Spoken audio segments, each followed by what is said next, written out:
Alright everyone, finished up on a crazy leg session. It's about 11 PM in the evening right now, just had food.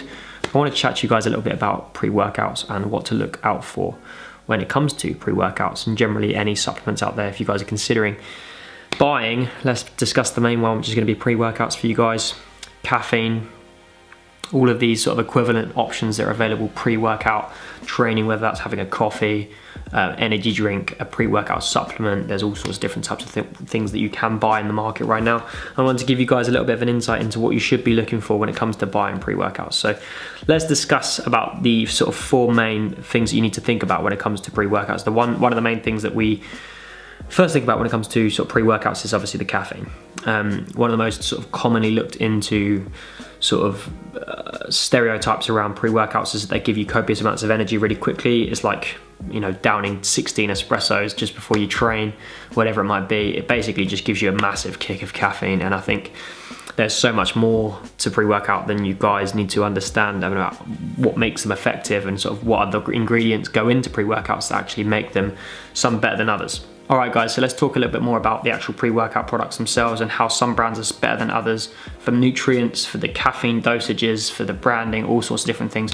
At the end of the day, the only thing that it really comes down to is the ingredients that are in these products and how they have an influence on your body. So what you need to bear in mind is anything you put into your body, it will be used in a certain way. The first thing you need to consider for your mental focus will be your acetylcholine neurotransmitters in your brain, which is basically where we take in certain ingredients from pre-workouts, such as choline. A lot of the ingredients around choline, such as alpha-GPC, CDP choline, and probably choline bitartrate. These are sort of the three main popular sort of ingredients within this sort of mental mindset focus that helps us train. How these are perceived in our brain and how we actually use them, they basically make us focus a lot more. So if that's how you think about how pre-workout gets you in the zone, some are better than others. The dosages and the ingredients that go into it, they're going to be some of the main things that factorize how you perform in the gym and how it gets you more focused than other pre-workouts.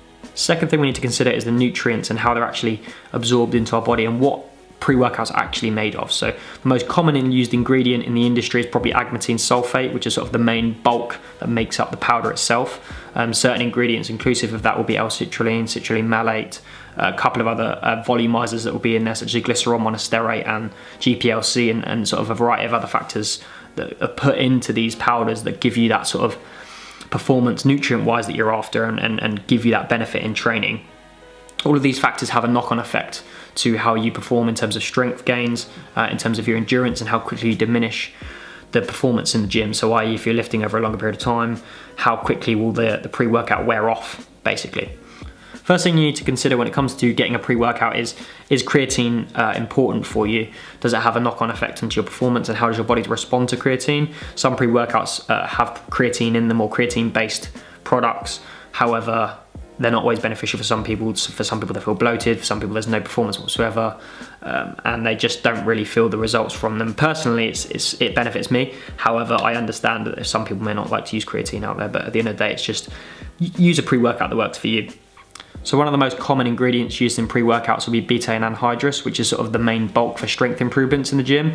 There'll be other ingredients such as creatine monohydrate and creatine HCl that are used for sort of, once again, volumizers, getting blood in the muscle, filling you out and making you look bigger than you are, that can build sort of all sorts of strength gains, allowing you to sort of fire your cannons, so to speak, i.e. your muscles firing more faster so that you can train for longer periods of time and sustain that strength, okay?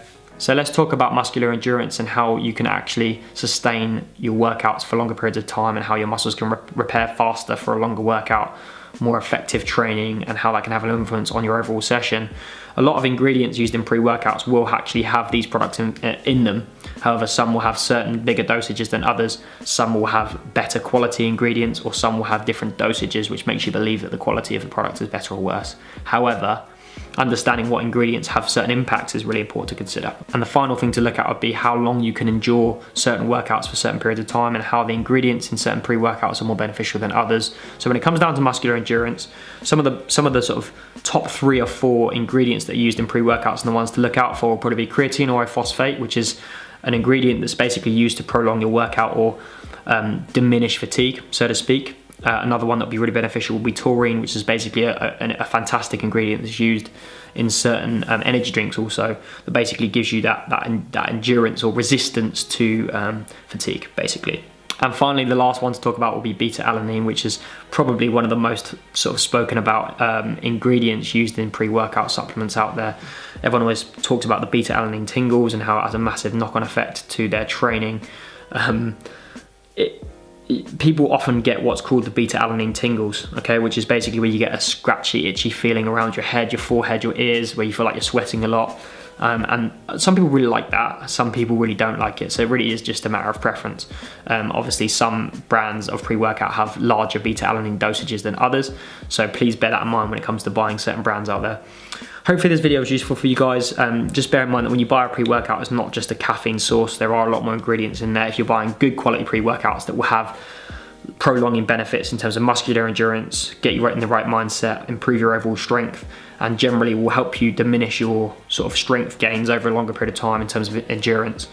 But hopefully that was really useful for you guys. There's a couple of different ingredients you can have a look at there. There'll be some dosages that you can also have a look at and how they can benefit you. I'll pop a couple of pre-workouts that I use and just generally sort of supplements that I have used in the past and some of my clients use that benefit them. And if you want to check it out, be my guest, it will be in the description below. So if you enjoyed the video, thumbs up, subscribe to the channel if you haven't already, and I'll see you guys in the next one. Thanks for watching.